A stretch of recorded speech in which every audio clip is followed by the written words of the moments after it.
Hello Israel, it's Red Planet again coming to you with another video. I want to give all praises to the Most High, the Father Abraham, Jacob, and Isaac. All praises to the Creator. Here we're going to get into the video. Much love, Israel.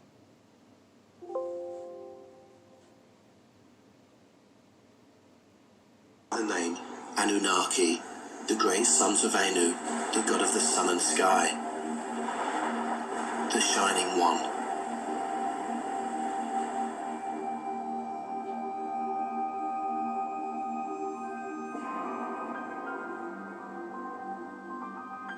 In the Bible, the book of Genesis named them the Nephilim, then the book of Enoch, where they are the angels, the Watchers. Many historians and scholars agree that the ancient Sumerian texts were the basis for the Old Testament. These stories are all one and the same, documented and changed into many variations throughout the ages, the most recent of which is the biblical account of God, or Elohim, as the latest representation for Anu, the earliest known god of the sun and sky. His angels are in fact Anu's sons and his entourage. Over many generations, much knowledge has been lost, rewritten, and changed. Yet we do know they conquered the earth and enslaved all of its inhabitants, forcing human beings to build huge structures that could be seen from the skies. They sinned against the women of the earth, creating bastard offspring of unwanted and abnormally large children, referred to as giants.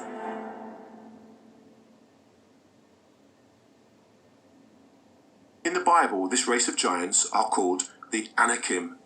They are mentioned in the conquest of Canaan by the Israelites. According to the book of Numbers, Anak was a forefather of the Anakim. The Bible describes them as very tall descendants of the Nephilim, the daughters of men and sons of gods, and also fallen ones who existed before the deluge. Anakim means sons of Anak.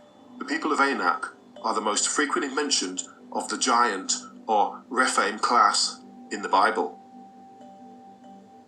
Remarkably, so tall and formidable were these sons of Anak that their name and reputation became a byword in Israel.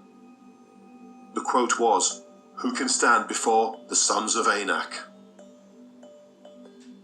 The Anakim, or also called Rephaim race, are where the legendary Goliath traces back to.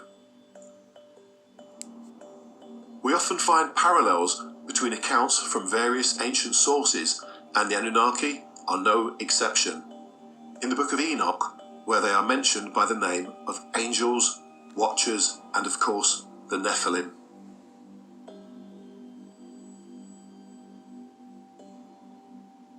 There are many similarities between the Sumerian tablets and the Bible. The story of Cain and Abel, the story of David and Bathsheba, also the story of Noah.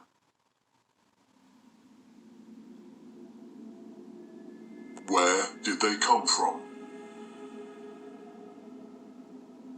The term Anunnaki has been translated in various forms and is the source of much controversy.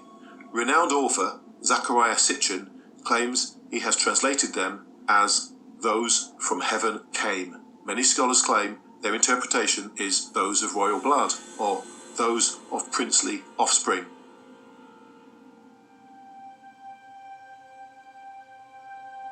This brings us nicely to the recently coined planet Nibiru. Again, using ancient Sumerian carvings, Sitchin translated some exciting hidden knowledge. Knowledge that challenges us to rethink our past. The Sumerians were said to have learned astrology from the Anunnaki, and this afforded them an in-depth knowledge of our solar system. They did in fact manage to observe and document Venus as well as Saturn. Ancient carvings in the stone tablets show the various planets, and most incredibly they depicted the 10th planet. The 10th planet being a very large planet called Nibiru, originally the Anunnaki's home planet.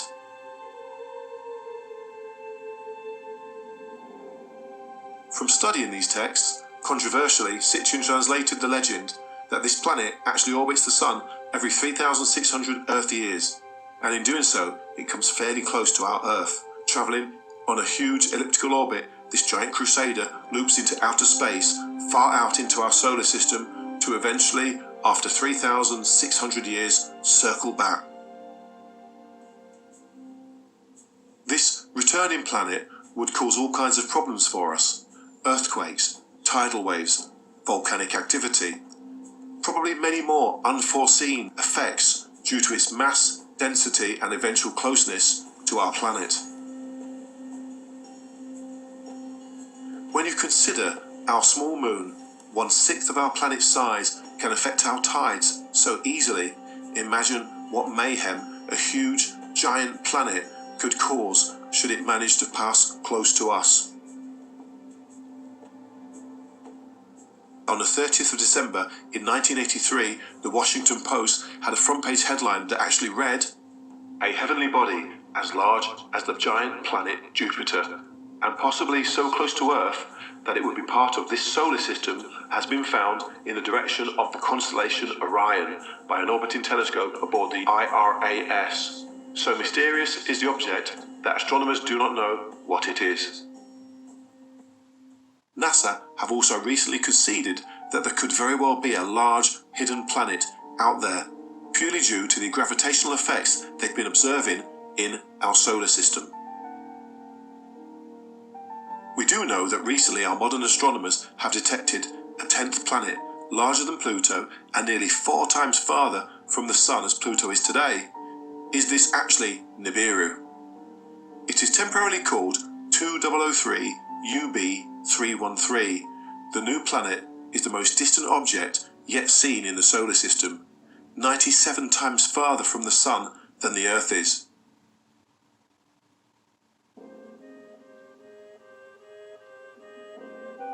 Whatever you choose to believe, the controversial premise states that the Anunnaki came from the planet Nibiru, which orbits our own Sun on a massive long elliptical orbit, and when it gets close to us, the Anunnaki take the opportunity to planet hop.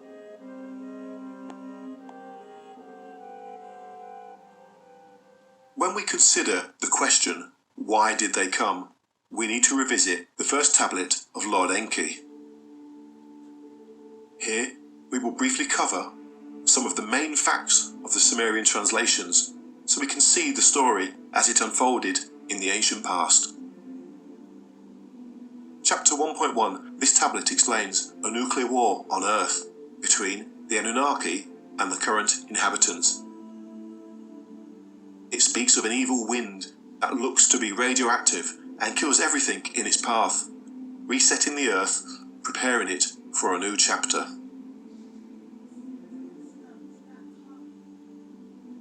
Chapter 1.2, this covers the Anunnaki's home planet Nibiru. Wars are described, as are seemingly nuclear battles, with eventual peace and a kingship established. Chapter 1.4 explains how their planet was losing its atmosphere, how they needed to find a way to shield it for the era of the passing of the Sun. The plan is to create a shield, although this decision was not established before the killing of a king. As the fable explains, brother kills brother, reminiscent of the biblical story Cain and Abel in the book of Genesis. Chapters 1.5 to 3.2 cover an incredible tale of how the new king tries to heal Nibiru by using atomic weapons in volcanoes. Seems he was trying to pollute the atmosphere with smoke and dust to partially block out the effects of the sun. However, this does not work. This opens the opportunity for a power struggle. The old king is forced to flee Nibiru in a spaceship and eventually land on then an icy planet, our Earth. Once on Earth, the king realizes there is usable air, and he marvels at the fruit and the fishes, and he sees it is good, and finally he finds traces of the salvation needed to heal Nibiru. He finds traces of gold.